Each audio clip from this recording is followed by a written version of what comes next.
Programming শুরু করতে গিয়ে কনফিউজ? ইউটিউবে এত এত ভিডিও দেখেও বুঝতে পারছো না কোথা থেকে শুরু করবে?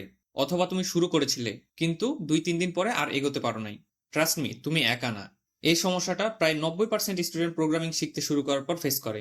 তাই আজকের এই ভিডিওতে আমি তোমাকে দেখাবো একদম ক্লিয়ার একটা step by step road map, যেটা ফলো করলে তুমি জিরো থেকে প্রোগ্রামিং শুরু করতে পারবে এবং তুমি তোমার ক্যারিয়ারটাকে প্রোগ্রামার হিসেবে তৈরি করতে পারবে। তাই ভিডিওটা স্কিপ না করে শেষ পর্যন্ত দেখো।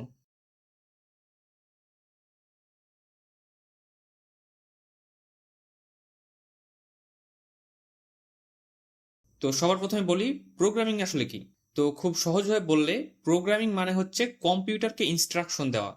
ধরো তুমি একটা রোবটকে বললে আমার জন্য 1 কাপ চা বানাও, রোবট কিন্তু বুঝবে না যে সেটা কিভাবে কি করতে হবে। তাকে তোমাকে স্টেপ বাই স্টেপ বলে দিতে হবে যে কিভাবে সে চা বানাবে। যেমন, একটা পাত্র নাও, সেই পাত্রে পানি নাও, তারপর পাত্রটা চুলায় দাও, তারপর এর মধ্যে চা পাতা দাও, দেন চিনি দাও, তারপর কিছুক্ষণ ফুটিয়ে সেটা ছেঁকে নাও। তাহলে রোবট কি করবে? ঠিকঠাকভাবে তোমার জন্য চা বানিয়ে দেবে। ঠিক একইভাবে কম্পিউটার দিয়ে কিছু করিয়ে নিতে হলে এভাবে স্টেপ বাই স্টেপ ইনস্ট্রাকশন দিতে হয়। আর এই ইনস্ট্রাকশন দেওয়ার প্রসেসটাকে আমরা বলি প্রোগ্রামিং। তো ভিডিওটা যেহেতু রোড ম্যাপ সম্পর্কে, তো রোড ম্যাপ বলার আগে আমি তোমাদের খুব গুরুত্বপূর্ণ কিছু কথা বলে রাখি। সেটা কি, যে একজন বিগিনার হিসাবে তোমার যে ভুলগুলো একদমই করা উচিত না, তো সেগুলো কি? প্রথমেই বলি, এলোমেলোভাবে টিউটোরিয়াল ফলো করা। অর্থাৎ আজ একজনের ভিডিও 2-3টা দেখলে, তারপরে ভালো লাগলো না বলে আরেকজনের ভিডিওতে শিফট করলে, এভাবে লাফিয়ে বেড়ানো যাবে না। তুমি যে প্লে লিস্টটাই শুরু করো না কেন, ভালো লাগুক অথবা খারাপ লাগুক, তুমি ধৈর্য ধরে শেষ পর্যন্ত সেটা শেষ করো। তারপর কোন ল্যাঙ্গুয়েজ শিখবে এটা নিয়ে বেশি চিন্তা করা। এই কাজের পিছনে একদমই টাইম নষ্ট করা যাবে না, কারণ মনে রাখবে প্রোগ্রামিং ল্যাঙ্গুয়েজ একটার সাথে আরেকটা প্রায় 80-90% সেম হয়। তাই তুমি যে কোনো একটা ল্যাঙ্গুয়েজ ভালোভাবে শিখে গেলে অন্য আরেকটা ল্যাঙ্গুয়েজ শিখতে মাত্র কয়েকদিন বা অনেক সময় কয়েক ঘন্টাতেও শিখে যেতে পারবে। মনে রাখবে, অনেকগুলো প্রোগ্রামিং ল্যাঙ্গুয়েজ জানার চেয়ে বেশি ইম্পর্টেন্ট হলো তুমি যেই ল্যাঙ্গুয়েজটা জানো ওইটার ওপর তোমার কনসেপ্টটা কত ভালো ক্লিয়ার। তাই প্রথমে একটা ল্যাঙ্গুয়েজের ওপর তোমার কনসেপ্টটা খুব ভালোভাবে ক্লিয়ার করবে, একদম পারফেক্ট লেভেল পর্যন্ত। তারপর তুমি অন্য ল্যাঙ্গুয়েজ শেখার কথা চিন্তা করবে। তারপর শুধু ভিডিও দেখা কিন্তু প্র্যাকটিস না করা। আমার দেখা অনুযায়ী বিগিনারদের মধ্যে সবচেয়ে কমন এবং বেশি ভুল করা বিষয় হলো এটা। মনে রাখবে, তুমি যদি ঠিকঠাকভাবে প্র্যাকটিস না করো তাহলে তুমি যতই ভিডিও লেকচার দেখো না কেন, সেগুলো কোনো কাজে আসবে না। এটা অনেক সিরিয়াস একটা বিষয়। আমি আমার নিজের চোখের সামনে হিউজ স্টুডেন্ট দেখেছি যারা এই ভুলটার কারণে প্রচুর লেকচার দেখে কিন্তু কিছুই মনে রাখতে পারে না, তখন ভেবে বসে যে আসলে প্রোগ্রামিংটা হয়তো তার জন্য না, দিন শেষে হাল ছেড়ে দেয়, যার কারণে শিখতে পারে না। সো তুমি এই ভুলটা কোনোভাবে করবে না। তুমি যদি একটা টপিক শেখার পিছনে 10 মিনিট টাইম দাও, সেই টপিকটাতে প্রবলেম প্র্যাকটিস করার জন্য টাইম দিবে 1 ঘন্টা। এই রেশিওটা অবশ্যই ফলো করবে, তাহলে দেখবে ধীরে ধীরে প্রোগ্রামিং ল্যাঙ্গুয়েজ তোমার জন্য একদমই সহজ হয়ে যাচ্ছে। তারপর 2-3 দিন পরে মোটিভেশন হারিয়ে ফেলা। একটা কথা মাথায় রেখো, মোটিভেশন দিয়ে প্রোগ্রামিং শেখা যায় না, কনসিস্টেন্সিটা অনেক ইম্পর্টেন্ট এখানে। তুমি যদি পরপর 2-3 দিন 10-12 ঘন্টা করে শেখো, তারপর আবার 2-3 দিন কিছুই না করো, তাহলে তুমি কখনোই প্রোগ্রামিং শিখতে পারবে না। তুমি বেশি না পারলেও 30 মিনিট শেখো, কিন্তু প্রতিদিন শেখো। অন্তত শেখা শুরু করার পর প্রথম 3 মাস একদিনও মিস দেবে না। যদি বাই চান্স কোনো কারণে মিস দিতেও হয়, অবশ্যই সেটা যেন একদিনের বেশি 2 দিন না হয়। তো এই মিস্টেকগুলো যদি অ্যাভয়েড করতে পারো তাহলে তুমি অবশ্যই প্রোগ্রামিংয়ে ভালো একটা স্কিল অর্জন করতে পারবে ইনশাল্লাহ। তো চলো এখন দেখি তুমি কি কি শিখবে। তো আমি টোটাল 6 মাসের একটা টার্গেট হিসাবে সাজিয়ে দিয়েছি, যেখানে তুমি ডেইলি 1 ঘন্টা হিসাবে টাইম দেবে। যদি তুমি বেশি টাইম দাও তাহলে আরো বেশি আগাতে পারবে, সেটা তোমার উপর ডিপেন্ড করছে, বাট মিনিমাম চেষ্টা করবে 1 ঘন্টা টাইম দেওয়ার। তো প্রথম মাসে তোমার টার্গেট থাকবে বেসিক কনসেপ্ট বিল্ড করা, অর্থাৎ এই মাসে তোমার ফোকাস থাকবে ফাউন্ডেশন স্ট্রং করা, অর্থাৎ variable, data type, input output, condition, loop ইত্যাদি ফাউন্ডেশন টপিকগুলো ভালোভাবে ক্লিয়ার করা। এখন তুমি বলতে পারো, ভাইয়া কোন ল্যাঙ্গুয়েজ দিয়ে শিখবো, সেটাই তো আপনি বললেন না। হ্যাঁ, ইচ্ছে করে আগে বলিনি, কারণ এই বেসিক টপিকগুলো সব ল্যাঙ্গুয়েজের জন্য সেম কনসেপ্ট। যেমন ধরো, ইংলিশে পেন, বাংলায় কলম, নাম আলাদা কিন্তু জিনিস একই, কাজও একই, কি লেখা। তুমি যেই ল্যাঙ্গুয়েজে বলো না কেন, কলমের কাজ বা পেনের কাজ লিখা। ঠিক তেমনি এই টপিকগুলো সব ল্যাঙ্গুয়েজের ক্ষেত্রে সেম, শুধু সিনটেক্সগুলো আলাদা। অর্থাৎ কি, তুমি যেই ল্যাঙ্গুয়েজে লেখো না কেন, টপিকগুলো সব ল্যাঙ্গুয়েজেই সেম একই কনসেপ্টে কাজ করবে, শুধু এক এক ল্যাঙ্গুয়েজে লেখার সিস্টেমটা এক এক রকম, যেটাকে আমরা বলি সিনটেক্স। তাই আগে কনসেপ্ট ভালোভাবে ক্লিয়ার হতে হবে। তুমি যদি কনসেপ্ট ভালোভাবে ক্লিয়ার হয়ে যাও, তাহলে যে কোনো ল্যাঙ্গুয়েজে খুব সহজে প্রোগ্রামিং লিখতে পারবে। কারণ তুমি যদি একবার কনসেপ্ট ভালোভাবে ক্লিয়ার হয়ে যাও, তাহলে কি হবে, নতুন নতুন ল্যাঙ্গুয়েজের ক্ষেত্রে তোমার শুধু সিনট্যাক্স দেখলেই হবে, কনসেপ্ট শিখতে বেশি টাইম লাগবে না।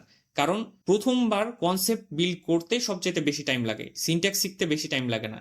তুমি যদি একটা ল্যাঙ্গুয়েজের পিছে ঠিকভাবে 1 ঘন্টা টাইম দাও, তুমি সব সিনট্যাক্স দেখে ফেলতে পারবে। কিন্তু সেইটার পিছনে কনসেপ্ট বিল্ড করার যে টাইমটা, এই টাইমটাই লাগবে তোমার 6 মাস 7 মাস, বা অনেক ক্ষেত্রে তুমি প্রতিনিয়ত নতুন নতুন কনসেপ্ট বিল্ড করতেই থাকবে। কনসেপ্ট বিল্ড করার কোনো টাইম লিমিটেশন হয় না। তাই একটা কথা মাথায় রাখবে, প্রথমে তোমার বেসিক কনসেপ্টটা ভালোভাবে স্ট্রং করবে, ল্যাঙ্গুয়েজের পিছনে ছুটবে না। এই প্রথম মাসে তোমার টার্গেট থাকবে প্রোগ্রামিং এর বেসিক স্ট্রাকচার ক্লিয়ার করা। তারপর তোমার দ্বিতীয় মাসে কাজ থাকবে একটা প্রোগ্রামিং ল্যাঙ্গুয়েজে প্র্যাকটিস শুরু করা। এই সময় তুমি একটা ল্যাঙ্গুয়েজ সিলেক্ট করবে এবং সেই ল্যাঙ্গুয়েজে প্র্যাকটিস শুরু করবে। এখন কি প্র্যাকটিস করবে? তুমি যদি চ্যাট জিপিটিতে গিয়ে সার্চ দাও, এই টপিকের উপর আমাকে 10টা বেসিক প্রবলেম দাও, তাহলে দেখবে চ্যাট জিপিটি তোমাকে দিয়ে দেবে। যেমন সাপোজ তুমি আজকে ভ্যারিয়েবল টপিকটা শিখলে, এখন এইটাতে প্রবলেম প্র্যাকটিস করতে চাচ্ছ, তাহলে তুমি কি করবে? তুমি চ্যাট জিপিটিতে গিয়ে লিখে সার্চ দেবে, আমি নতুন প্রোগ্রামিং শেখা শুরু করেছি, তো আজ আমি ভ্যারিয়েবল টপিকটা শিখলাম, তো আমায় এটার ওপর প্র্যাকটিস করার জন্য 10টা একদম সহজ প্রবলেম দাও। এইভাবে একদমই সহজ, যেভাবে তুমি মেসেঞ্জারে টেক্সট করো, সেম এইভাবে চ্যাট জিপিটিকে এসে বলবে। দেন এখানে ইন্টারপ্রেস করলে দেখবে চ্যাট জিপিটি তোমাকে খুব সুন্দরভাবে 10টা প্রবলেম দিয়ে দেবে। এখন দেখো এই প্রবলেমগুলো তুমি পেলে, এখন তুমি কোনো একটা প্রবলেম সলভ করতে পারছো না, তাহলে কি করবে? তুমি এইভাবে প্রবলেমটা সিলেক্ট করলে, করে চ্যাট জিপিটিকে প্রবলেমটা দিলে, পেস্ট করে দিলে, দেন বললে এই প্রবলেমটা আমি পারছি না, তো আমায় এটার সরাসরি কোড না দিয়ে জাস্ট কনসেপ্ট দাও। এটা লিখে ইন্টারপ্রেস করলে দেখবে চ্যাট জিপিটি তোমাকে কনসেপ্ট দিবে যে তোমাকে আসলে কিভাবে কাজ করতে হবে। এটাও যদি বুঝতে সমস্যা হয়, তুমি এভাবে লিখবে, আমায় আরো সহজ করে ভেঙে ভেঙে বুঝিয়ে দাও, তাহলে দেখবে চ্যাট জিপিটি তোমাকে আরো সহজভাবে বুঝিয়ে দেবে। এখন তুমি ধরো এখানে সবকিছু বুঝতে পারলে, এখানে এসে এই জিনিসটা বুঝতে পারলে না, এই জিনিসটা সুন্দরভাবে কপি করে নিয়ে বা সিলেক্ট করে তুমি এখানে আবার বলবে যে এই জিনিসটা আমাকে আরো সুন্দরভাবে বুঝিয়ে দাও, দেখবে চ্যাট জিপিটি তোমাকে আরো সুন্দরভাবে বুঝিয়ে দেবে। তো এখানে আসলে শিখার বিষয় কি ছিল? তুমি কিছু প্রবলেম নিলে, প্র্যাকটিস করতে যাওয়ার সময় পারলে না, প্রথমেই তুমি সরাসরি কোড নিবে না। প্রথমে তোমার কাজ হবে প্রবলেমটা 2 ঘন্টা ট্রাই করা, 2 ঘন্টা ট্রাই করার পরেও না পারলে তুমি প্রবলেমটার কনসেপ্টটা নিবে, অর্থাৎ প্রবলেমটা কিভাবে সলভ করা যায় এটার একটা আইডিয়া নিবে। দেন তারপর তুমি আবার নিজে নিজে চিন্তা করবে 1 ঘন্টা, তারপরেও যদি না পারো তখন এসে বলবে আমাকে এটার কোডটা দাও, তাহলে দেখবে সে তোমাকে কোডটা দিয়ে দেবে। দেন তুমি তখন সেখান থেকে কোডটা দেখে সলভ করার চেষ্টা করবে বা বোঝার চেষ্টা করবে। এখন কোডটা দেওয়ার পরেও তুমি বুঝতে পারছো না, তখন কি করবে? আবার কোডটা সিলেক্ট করে চ্যাট জিপিটিকে বলবে যে কোডটা আমাকে লাইন বাই লাইন বুঝিয়ে দাও, দেখবে সে খুবই সুন্দরভাবে স্টেপ বাই স্টেপ বুঝিয়ে দেবে। তো দেখো এখন কত সহজ হয়ে গেছে, তোমাকে কোনো কিছু না পারলে শেখার জন্য অন্য কারো কাছে যেতে হচ্ছে না, তুমি ঘরে বসে তোমার সব কাজ করতে পারছো। তো এই জিনিসটা অবশ্যই ফলো করবে। তো তুমি অবশ্যই এভাবে যত বেশি সম্ভব পারো প্রবলেম প্র্যাকটিস করবে। কোনো প্রবলেম না সলভ করতে পারলে ওটা না বুঝে স্কিপ করে কখনোই যাবে না, এভাবে হেল্প নিয়ে সেটা সলভ করবে। তো দ্বিতীয় নাম্বার মাসে তোমার কাজই থাকবে শুধু কোড লেখা আর তোমার লজিক বিল্ড করা। দেন দ্বিতীয় মাসটা পার করে গেলে তোমার তৃতীয় মাসে গিয়ে কাজ হবে প্রবলেম সলভিং স্কিল বিল্ড করা, অর্থাৎ এখান থেকে তুমি সিরিয়াস কোডিং শুরু করবে, অর্থাৎ লুপ দিয়ে প্রবলেম সলভ করবে, প্যাটার্ন প্রবলেম, তারপর বেসিক ম্যাথ প্রবলেম, এই জিনিসগুলো তুমি আস্তে আস্তে এক্সপ্লোর করা এবং সলভ করা শুরু করবে। প্রতিদিন কমপক্ষে বেশি না পারলেও 2 থেকে 3টা প্রবলেম সলভ করার চেষ্টা করবে, কারণ এই সময়তে এসে তোমাকে থিঙ্কিং অ্যাবিলিটিটা ইনক্রিজ করতে হবে। আর বেসিক ম্যাথ, প্যাটার্ন প্রবলেম, তারপর বিভিন্ন প্রবলেম সলভ করার মাধ্যম দিয়ে তুমি তোমার থিঙ্কিং অ্যাবিলিটিটা ইনক্রিজ করতে পারবে। তো এই মাসে তোমার গোলই থাকবে থিঙ্কিং অ্যাবিলিটি ইনক্রিজ করা। দেন তারপরে চতুর্থ মাসে গিয়ে তুমি করবে ডাটা স্ট্রাকচার শুরু, অর্থাৎ এখানে তুমি প্রোগ্রামিং এর কোর বিষয় শিখতে শুরু করবে। এটা তোমার ক্যারিয়ারের সবচেয়ে ইম্পর্টেন্ট একটি অংশ, তাই খুব ভালোভাবে শিখবে, কারণ ডাটা স্ট্রাকচার, অ্যালগোরিদম এগুলো সারা জীবন প্রচুর লাগবে তোমার। তো এখানে তুমি শিখবে array, string, link list, stack, queue, graph, tree এবং বেসিক অ্যালগোরিদম সহ আরো নানান টপিক। তো তুমি যদি চাও যে ডাটা স্ট্রাকচার অ্যান্ড অ্যালগোরিদমে আসলে তোমার কি কি শেখা উচিত সেটা নিয়ে আমি একটা ভিডিও বানিয়ে দিই, তাহলে নিচে কমেন্ট বক্সে কমেন্ট করে জানাও, আমি এটার উপরে একটা ভিডিও বানিয়ে দেবো। তো এই মাসে তোমার গোল থাকবে সব ধরনের ডাটা হ্যান্ডেল করা শেখা। দেন তারপর চলে যাবে 5 নাম্বার মাসে, যেখানে তুমি মিনি প্রজেক্ট বানানো শুরু করবে। এখান থেকে রিয়েল কাজ শুরু, অর্থাৎ এখানে তুমি ছোট ছোট প্রজেক্ট বানাবে, যেমন calculator, number guess, simple to do app ইত্যাদি। এগুলো জনপ্রিয় প্রজেক্ট, বাট যদি তুমি পারো তাহলে নিজে কিছু বানানোর চেষ্টা করবে, নিজে থিঙ্কিং করবে, নিজের মতো যা মাথায় আসবে সেটা বানানোর ট্রাই করবে। তবে একটা কথা মাথায় রাখবে, তুমি প্রজেক্ট বানানো যতই শুরু করো কিন্তু প্রবলেম সলভটা অবশ্যই বন্ধ করবে না। তুমি ডেইলি 2 থেকে 3টা প্রবলেম সলভ এখানেও কন্টিনিউ করতে থাকবে। দেন 6ম মাস, এখানে এসে তুমি real project plus skill polish করবে। এখন তুমি একটু অ্যাডভান্স লেভেলে চলে আসবে। এখানে তোমার কাজ হবে সিম্পল ওয়েবসাইট বা অ্যাপ বানানো, গিট হাবে কিভাবে প্রজেক্ট আপলোড করতে হয় এগুলো শেখা, কোড ক্লিন করতে শেখা, অর্থাৎ কিভাবে সুন্দরভাবে গুছিয়ে কোড লেখা যায় এই জিনিসগুলো শিখবে এখানে। অর্থাৎ এখানে তোমার গোল থাকবে নিজেকে একজন কনফিডেন্ট প্রোগ্রামার হিসেবে তৈরি করা। তো এভাবে করে তুমি তোমার 6টা মাস কমপ্লিট করবে।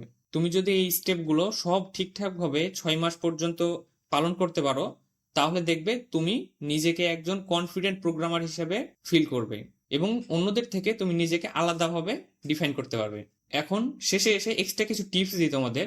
তোমরা শেখার ক্ষেত্রে প্রতিদিন 1 ঘন্টা হলেও হবে, বাট রেগুলার করবে, কখনোই স্কিপ করবে না, অর্থাৎ কোনোদিন মিস করবে না। দেন তারপরে শেখার ক্ষেত্রে এআই ইউজ করতে পারা। এই সময় অনেকে তোমাকে বলতে পারে যে এআই ইউজ করো না, এআই ইউজ করলে তুমি কিছুই করতে পারবে না। হ্যাঁ, কথাটা সত্য, বাট তুমি কিভাবে ইউজ করছো তার উপর ডিপেন্ড করে। এআই ইউজ করে তুমি নিজেকে ডেভেলপও করতে পারো, আবার ধ্বংসও করতে পারো, সেটা তোমার উপর ডিপেন্ড করছে। এখন বিষয়টা কেমন, তুমি যখন কোনো কিছু শিখবে তখন অবশ্যই এআই এর হেল্প নিতে পারো। অর্থাৎ তুমি ইউটিউবে একটা ভিডিও দেখলে, সেই ভিডিওটা দেখে একটা টপিকের কোনো একটা ছোট্ট জিনিস বুঝতে সমস্যা হচ্ছে, সেই টপিকটা আবার বোঝার জন্য তুমি অন্য কোনো বড় ভিডিও না দেখে এআই কে গিয়ে সার্চ দিয়ে সেটা শিখতে পারো। এক্ষেত্রে অবশ্যই এটা তোমার জন্য হেল্পফুল বা বেটার। কিন্তু যখন তুমি প্র্যাকটিস করবে তখন অবশ্যই এআই এর হেল্প নিবে না। এই সময় হেল্প নিলে সেটা তোমার ক্যারিয়ার নষ্ট করে দিতে পারে। এই বিষয়ে অবশ্যই খুব সতর্ক থাকবে। হ্যাঁ, এখন এখানে আরেকটা বিষয় আছে, যখন তুমি কোনো প্রবলেম সলভ করবে বা কোনো প্রবলেম প্র্যাকটিস করতে বসবে, তখন কিন্তু অনেক সময়তে তুমি 1 ঘন্টা 2 ঘন্টা ট্রাই করার পরও সেই প্রবলেমটা সলভ করতে পারবে না। সেক্ষেত্রে কি করবে, আমি তোমাকে যেভাবে চ্যাট জিপিটি দিয়ে প্রবলেম সলভ করা দেখালাম সেই সিস্টেমে সলভ করবে। কিন্তু কি করবে, প্রথমে 1 ঘন্টা ট্রাই করবে, তারপরে যদি না পারো সেটা রেখে দেবে। রেখে দেওয়ার পর 5 থেকে 6 ঘন্টা পর আবার ট্রাই করবে। তারপরে যদি না পারো কি করবে, তুমি এআই কে গিয়ে বলবে এইটার ওপর তোমাকে জাস্ট আইডিয়া দিতে, হিন্ট দিতে।